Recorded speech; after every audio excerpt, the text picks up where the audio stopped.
Happy Monday, it's June 30th, 2025, and time for your Monday market update. Thanks so much for watching. Well, we have a normalizing market. Our market is shifting. We've been talking about this for a few weeks. It's been happening in Texas and Arizona and Florida for quite some time, and it is headed for the Midwest. It is not to be ignored. Our market is changing. Let's take a look at our McHenry County numbers for the last 7 days to get an idea of exactly what that means. We had 217 new listings hit the market. That's a lot. That's more than we've seen in a while, and that's making it, that's giving us more inventory. And that is also a sign of more people being anxious and feeling that it's safe to list their home. So that's a good thing. We had 163 go under contract. So still buyers in the market. There's not no one. For all of McHenry County, we had 163 people put a home under contract. That's great. We had 140 closed sales. It's closing season in June. That's normal. We always see a lot of closings in June. We had 48 price changes. That's some, but not too many. 0 expireds, 51 currently on the private network. So like I said, more new listings than under contract means we are making some headway in the inventory department. So we've had about 1.5 months inventory in our area for quite some time. We are headed for 2 months inventory. Not a fair and balanced market, not a buyer's market, still a seller's market, but it's changing. It's just something to take note of.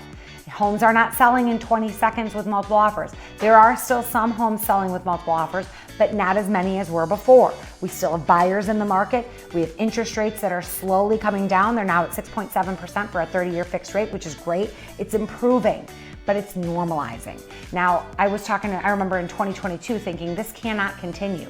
We can't keep going like this with no homes to sell, buyers writing 10 offers and not having them get accepted, frustration from the buyers, frustration from sellers not being able to find something to move to. That was not maintainable. So we're heading more for a balanced market where we're gonna see the return of home sale contingencies. Before COVID, we had tons of home sale contingencies. We did it all the time. We haven't seen it in a bunch of years, but we're seeing the return of those now.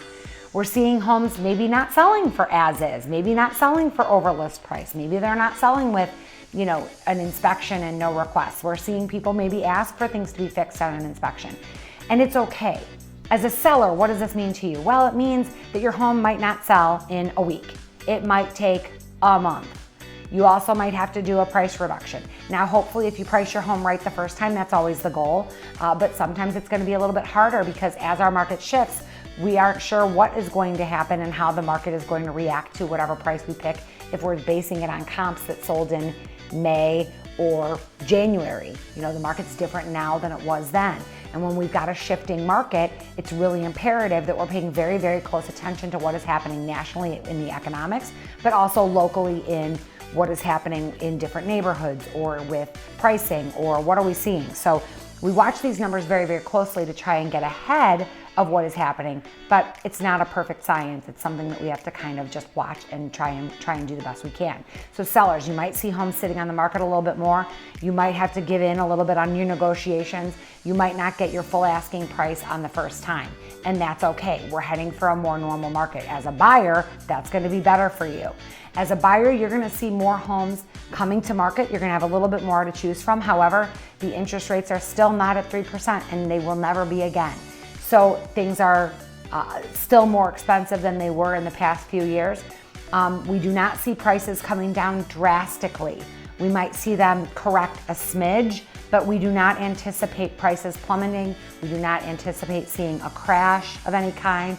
We are seeing the increase of some foreclosures, some defaults on the loans. We're seeing the return of those a little bit, not a lot, but we're seeing some. So that's important to watch as well. So we are definitely, again, seeing a little bit of a shift with more inventory coming to market. Buyers are getting a little bit more patient and a little bit more demanding. So it's kind of a balancing act to see where this lands and how this changes over the coming years. Now, the feds have held strong with this no rate cut policy for 2025. Jerome Powell is really sticking to his guns on that one. We've had core PCE came in last month at 2.7% for May, which was not where the feds wanted. They wanted it 2%, so they're really holding firm on that. I think the tariffs are still kind of this big scary thing that we're not sure how it's going to affect our inflation numbers, and I think Jerome Powell is trying to be really conservative in that respect and not cut the interest rates. in an effort to keep inflation where it's at and headed in the right direction. We do see interest rates though making its way, so if they do one rate cut this year, that would be helpful. Some experts are predicting that we will see several rate cuts in 2026, which would be extremely helpful to our market.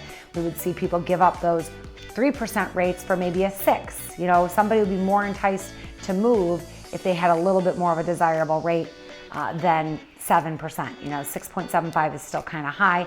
Anything under 6.5%, I think we're going to see a lot of inventory come to market, and we're going to really see our market really make a change when that happens. But no indication if that's going to happen this year, probably not. But as we continue to watch these numbers, we're going to see. Now next week with the holiday, we are not going to see correct numbers. The holiday is going to throw everything off, so we're still going to do a market update, but it is not really going to be indicative of what's happening currently just because the holiday throws everything off. So we're going to watch these numbers for the next couple of weeks, but that's what's happening in McHenry County right now. It's still a great time to buy or sell a piece of real estate if it's the right time for you. Thanks so much for watching. Happy 4th of July.